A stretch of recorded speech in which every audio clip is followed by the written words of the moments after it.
ये आप जो देख रहे हो हमारी 2008 में दूसरे नंबर की गौशाला बनी थी। दूसरे नंबर जी। इसमें हमने यहाँ पे आप देख सकते हो जो ये हैंडीकैप्ड अपाहिज रह जाते हैं वो अलग सांड इसमें रखे हुए हैं।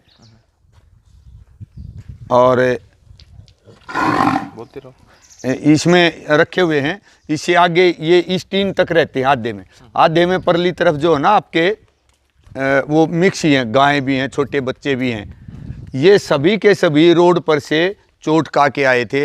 अब आप ही बताएं हम इनको कहाँ छोड़ दें, ये रखना बहुत ज़्यादा मजबूरी है। ऐसे करते करते ये गौशाला एक आगे बढ़ती रही और हमारी आगे से आगे ब्रांचें बनाना मजबूरी कहती रही, राम राम चलती रही। अब ये देखो ये कभी बेचारे चोट खा के आए और आप कितने प्यार से जुगाली करें। अब ये देखो आप ये देखो, मुझे बड़ा सुकून मिलता है जब मैं गौवंश को जुगाली करते देखता हूँ ना। और ये सत्य भी है, गौ जब जुगाली करती है वो खुश होती है। हम जैसे खुश होकर मुस्कुराते हैं ना, दूसरों को अच्छा लगता है। मुझे ऐसे ही इनका देखिए आप एक बार, ये हैंडीकैप्ड है बेचारी, गोड्डा मुड़ गया, फिक्स हो गया, ये यूं ही इसका पैर नहीं है। खड़ा होकर दिखा दे भाई एक बार तू भी, ये देखो। अब ये कहाँ जाएंगे बेचारे। और आपको बैठे दिख रहे थे ना, कितना आनंद ले रहे थे। बस मेरी यही कमाई है जीवन की। इसमें आप देख सकते हैं ये हमने अलग से वही बात मेल फीमेल वाली खागड़ों का बाड़ा बना रखा है। ये वहाँ तक पूरे आपने खागड़ दिखाई देंगे। अब ये भी जैसे बेचारा हैंडीकैप्ड हो गया, इसमें भी गाय बछड़ी हैं, ये उस बारीक में जाती हैं। और इस तरह प्योर ऊपर से जब बैक में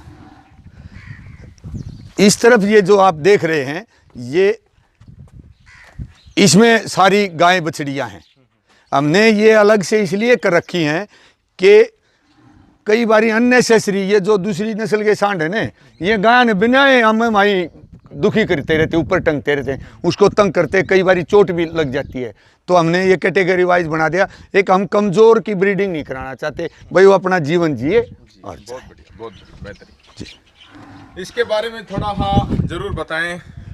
ये जो व्यवस्था की, ये व्यवस्था हमारी, आप ऊपर की तरफ चलते थे, दिमाग में आया कि हमारे पास एवरेज में 15-16 एनिमल दिल्ली के आते हैं।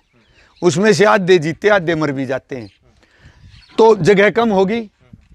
आजकल आदमियों के लिए जगह कम पड़ रही है पृथ्वी पे। तो विचार आया कि क्यों ना एक अपनी देसी भाषा में कहते हैं ना भाई, चुबारा में भी गौवंश रखा जाए। आके भाई ऊपर क्यों ना हम इसको, ज़मीन का भी सदुपयोग हो, कम हमारा लागत आए ज़मीन की। ये डिज़ाइन जो बनाया ये सिर्फ मैंने अपने दिमाग की सोच से ही बनाया। आप ये दिखाएं, ये देखें, इस पे जब एनिमल चढ़ता है तो ये पैर फिसलता नहीं, नीचे उतरता है। जब भी ये खुर इसको आराम से टिक जाता है।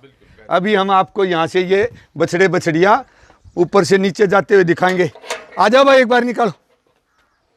ये देखें,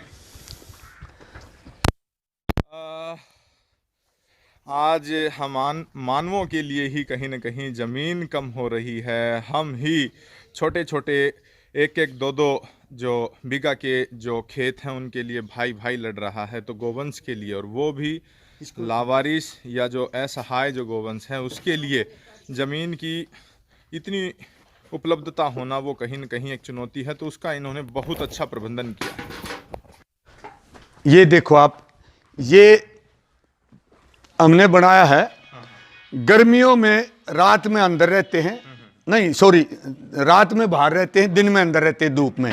सर्दी में दिन में धूप में रहते हैं, रात में अंदर रहते हैं। बहुत बढ़िया। ये देखें, ये हवा पास होने के लिए ये देखें, इस दीवार पर और इस दीवार पर बिल्कुल। मैं एक बात आपको जरूर बताना चाहूंगा। हाँ जी सर। ये जो हमने जालीदार दीवार बनाई है, सर्दी में हम इसमें जो है ना ये लगे हुए देखो आप, हम इसको गोबर से कवर कर देते हैं। और अभी फरवरी में या अभी हमने लगाएंगे, आगे फरवरी में निकाल देंगे। हमारे जलाने के काम भी आएगा, जलाने के काम भी आ जाएंगे, उपले का काम ये करेंगे। हाँ जी। और काफी देर तक इसमें लो बनी रहती है। हाँ जी।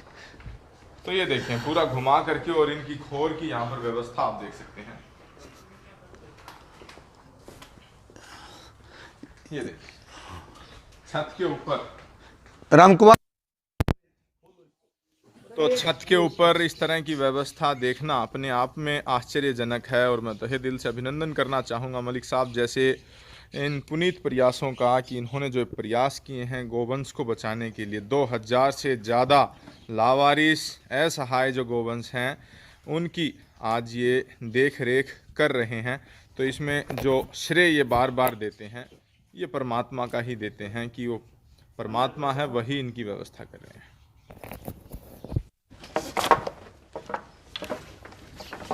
बहुत बढ़िया। अच्छा, अंदर से होके जाएंगी जी। ये देखिए इस तरफ भी लंबा चौड़ा छत के ऊपर व्यवस्था की। लेंटर जब रहेगा तभी ऐसी व्यवस्थाएं संभव हैं।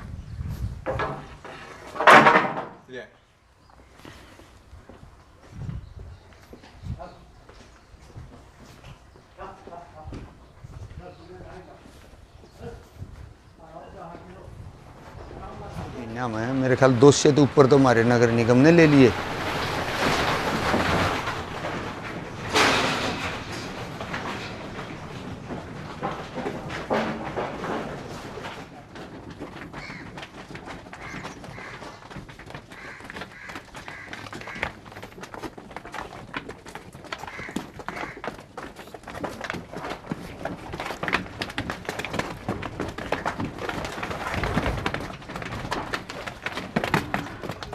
अब आप देख सकते हैं छत पर बछड़े बछड़ियों को रखा हुआ है।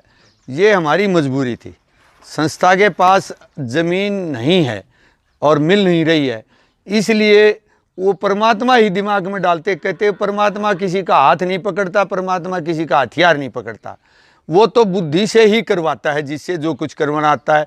उस परमात्मा ने मेरे दिमाग में ये डाल दी, आग भाई तेरी मजबूरी छाछ पे बना ले, तो हमारे शुरू हो गए। अब आप ऊपर भी देख सकते हो और नीचे भी देख सकते हो, नीचे भी गोवंश है।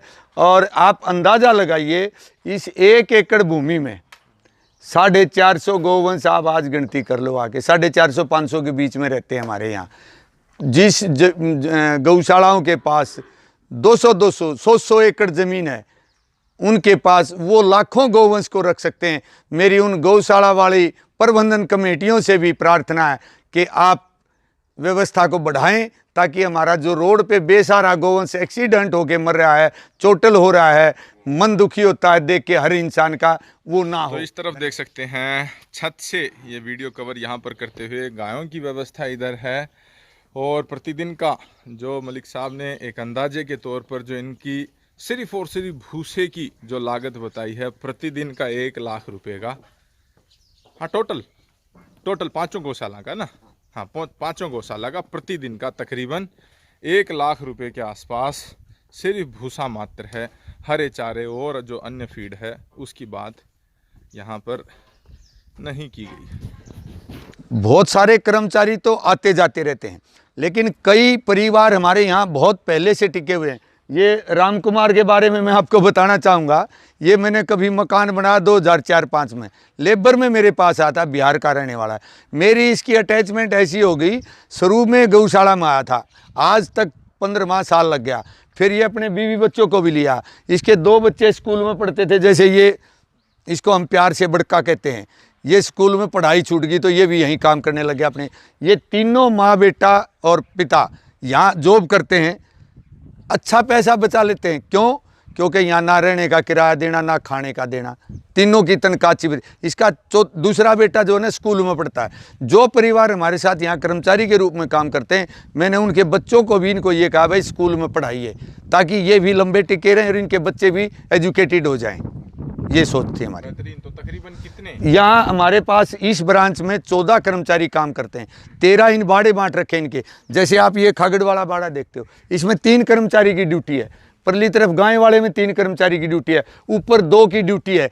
ये लोग सफाई करते हैं और चारा डालते हैं, और एक रसोई में काम करती है, जो इन सब के लिए खाना बनाती है। इनको दोनों टाइम का खाना बना बनाया तैयार मिलता है खाने को। ये सुविधा शायद कम ही होगी, क्योंकि पहले दिन भर आदमी काम करता है, मेहनत करता है, फिर शाम को खाना बनाने में टाइम लग जाता है, थक जाता है। तो इसलिए हमने 5 गौशालाओं में व्यवस्था करके हर गौशाला में एक रसोईया लगा रखा है। धन्यवाद।